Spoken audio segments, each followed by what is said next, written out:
पानी पानी लीजिए, पानी लीजिए। क्या कदर मचा रखा है, ना खुद सोते हो ना दूसरों को सोने देते हो। अरे जीना हराम कर रखा है, मरते भी नहीं हो तुम लोग। बहू, वो बुखार ज्यादा हो गया तो इसी वजह से पूरा घर सड़ा रखा है। छी छी, कितनी गंदी बदबू आ रही है।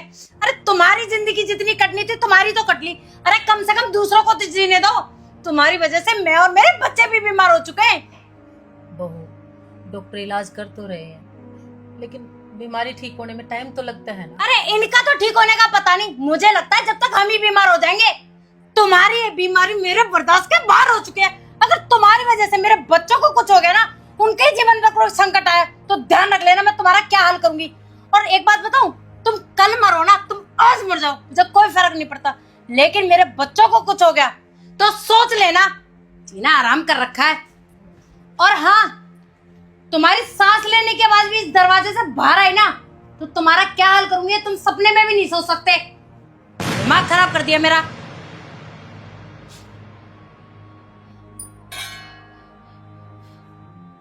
पुष्पा, रो मत। पता नहीं भगवान कौन से जन्म की परीक्षा ले रहा है। मैं तो इस एक ही बात कहना चाहता हूँ ऊपर वाले से कि हे प्रभु, उठा ले। ये जिंदगी ढोते ढोते थक गए हैं। आप ये कैसी बातें कर रहे हैं? अगर आपको कुछ हो गया तो मैं कहाँ जाऊंगी? आपके होते ही हमारी ये दशा है, और आपको कुछ हो गया तो फिर कि मेरा क्या होगा, ये भी तो सोचो। कुछ नहीं। पानी पानी पानी पानी, खांसी नहीं आएगी, पानी पीजिए आराम से। आप बोलिए मत, आप आराम कीजिए बस। तेज मत बोल, नहीं तो बहू को आवाज सुनाई देगी, वो फिर आ जाएगी। आप आंखें बंद करके सो जाइए बस। हेलो। तुम हो क्या? क्या हुआ आज? तो कुछ मूड ठीक नहीं लग रहा। रमेश, जाके चेंज कर लो। अरे क्या हुआ अर्चना, इतना गुस्सा क्यों कर रही हो? यार मुझे बात नहीं करनी ना, एक हफ्ते से सो नहीं पाई हूँ मैं। कारण है तुम्हारा बाप, सारे दिन और रात खांसते रहते हैं। एक तो सारे घर में गंदगी मचा रखी है, मैं बीमार हूँ, मेरे बच्चे बीमार हैं। रमेश, मैं स्ट्रिक्टली बोल रही हूँ, या तो अपने बाप से बात कर लो सीधा सीधा, नहीं तो मैं मेरे घर चली जाऊंगी। मुझे नहीं रहना इस घर में, फैसला लेना पड़ेगा अब तुम्हें। अरे यार टेंशन मत लो, मैं माँ बाबू जी से बात करता हूँ। तुम्हारे बिना मेरा क्या है यहाँ पे? जो कुछ है तुम ही तो मेरी। जब ऐसा है ना तो कर लो अपने बाप से बात, आ रही बात समझ में, और तभी मुझसे बात करना। गुस्सा मत करो, चाय बना लो, तब तक मैं चेंज करता हूँ, फिर बात करते हैं, ठीक है?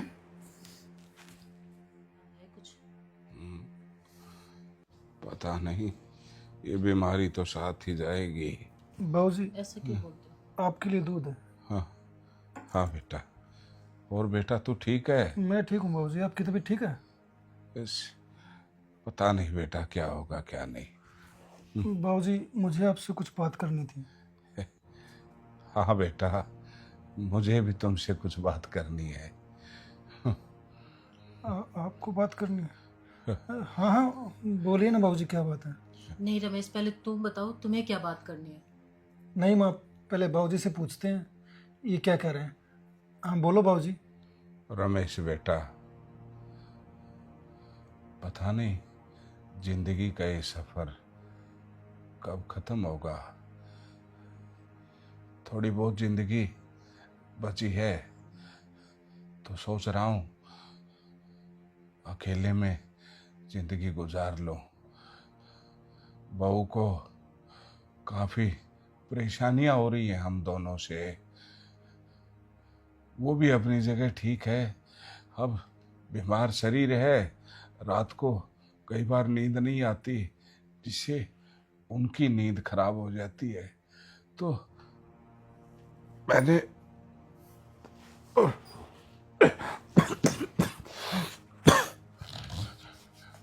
तुम्हारी माँ ने एक फैसला किया है बेटा कि जो बची हुई जिंदगी है उसको हम वृद्ध आश्रम में गुजारें। इससे क्या है कि हमारा भी वहाँ पर बुजुर्गों के साथ समय व्यतीत हो जाएगा और आप लोगों को भी कोई दिक्कत नहीं होगी। तो बस यही बात कह रहा था। तो तुम्हें कोई दिक्कत तो नहीं है बेटा? अरे नहीं नहीं बाबूजी, आप बड़े हो, आपने जो फैसला लिया है वो ठीक ही लिया होगा। इसमें भला हमें कोई एतराज़ नहीं है। कसूर तुम्हारा नहीं है बेटा। जो ये जिंदगी है ना, इसको आज तक कोई नहीं समझ पाया। पहले माँ बाप 5-5, 10-10 बच्चों को पालते थे, पढ़ाते थे, लिखाते थे, उनकी परवरिश करते थे। लेकिन आज 5 बच्चों से या 10 बच्चों से उनके माँ बाप नहीं पाले जाते। कम वक्त ईश्वर ने ये जो बुढ़ापा बनाया है ना, ये गलत बनाया है। या तो ईश्वर जवानी में ही इंसान को अपने पास बुला ले। अगर बुढ़ापा, मैं तो इससे सवाल भी करता हूं कि बुढ़ापा देता है तो कम से कम ऐसा तो दे कि जिससे बच्चों में और माँ बाप में कोई झगड़ा ना हो। हर दूसरे घर की कहानी है, अपने घर की कोई नई कहानी नहीं है। और तुम्हारी बातों से लग रहा था, तुम आते ही बोल रहे थे बाबूजी मुझे तुमसे बात करनी है। तो मेरे ख्याल से यही विषय होगा। तो बस यही सोच के कहा बेटा भी बहू भी खुश रहे और हम भी खुश रहे। जो ये मकान है ना बेटा, ये तुम्हारी माँ के नाम है। जब इसका जन्मदिन आया था तो मैंने इसको गिफ्ट किया था। तो इस मकान से तुम्हारी माँ तो नहीं जा पाएगी और तुम्हारी माँ के बगैर मैं नहीं रह सकता, क्योंकि एक यही तो है मेरा सहारा। बेटा बहू सबको देख चुका हूं मैं। तो बस तो बेटा और बहू और बच्चे, तुम अपना रहने का कहीं और इंतजाम कर लो, क्योंकि बहुत से परिवार ऐसे हैं जिन पे घर में उनकी इज्जत नहीं होती। तो उन बुजुर्गों को, उन बहनों को, उन भाइयों को इसी घर में रखूंगा मैं। और इस घर को मैं एक वृद्धाश्रम का स्वरूप दूंगा।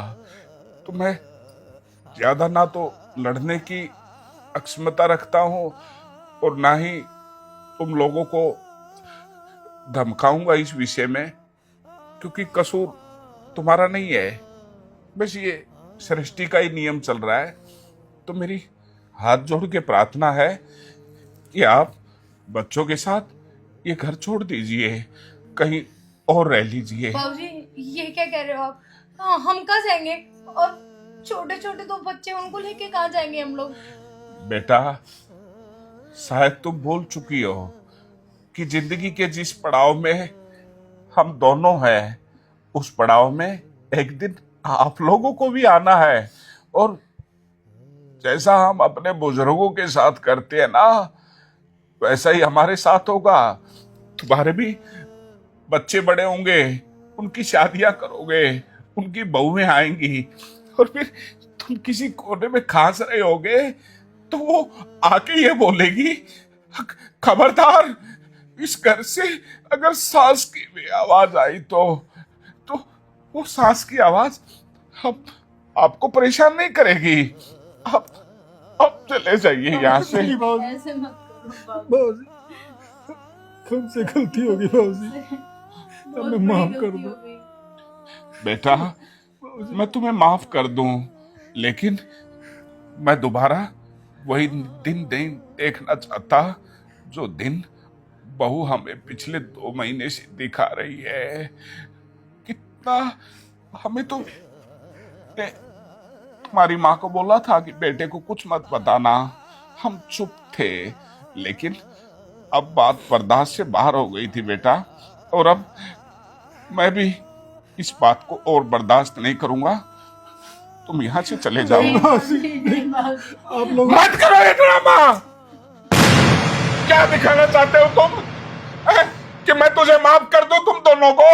कल फिर एक सिलसिला शुरू हो जाए कि ये इसकी वजह से मेरे बच्चे बीमार हैं। हाथ जोड़ता हूँ, मेरा हाथ न उठ जाए। नहीं बाबूजी, निकल जाओ। पुष्पा, इनको मेरी नजरों से दूर कर दो। मैं यही सोचूंगा कि मुझे कोई औलाद नहीं है। आप इतना गुस्सा मत कीजिए, आपको कुछ हो गया तो मेरा क्या होगा? नहीं बाबूजी।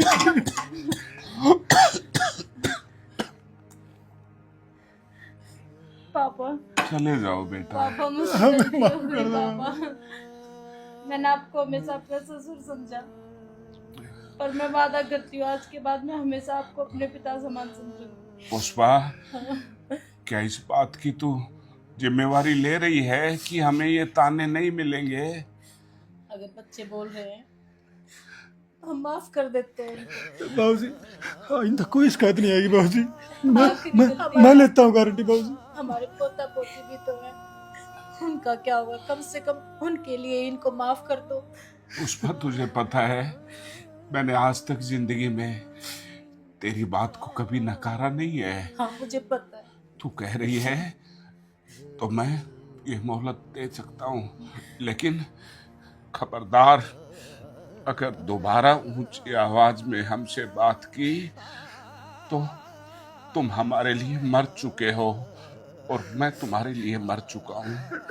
ऐसा कभी भी नहीं होगा बाबूजी। पापा, कभी भी नहीं होगा। बाबूजी, हम पर नहीं तो कम से कम आप अपने पोता पोती में तो तरस खाइए।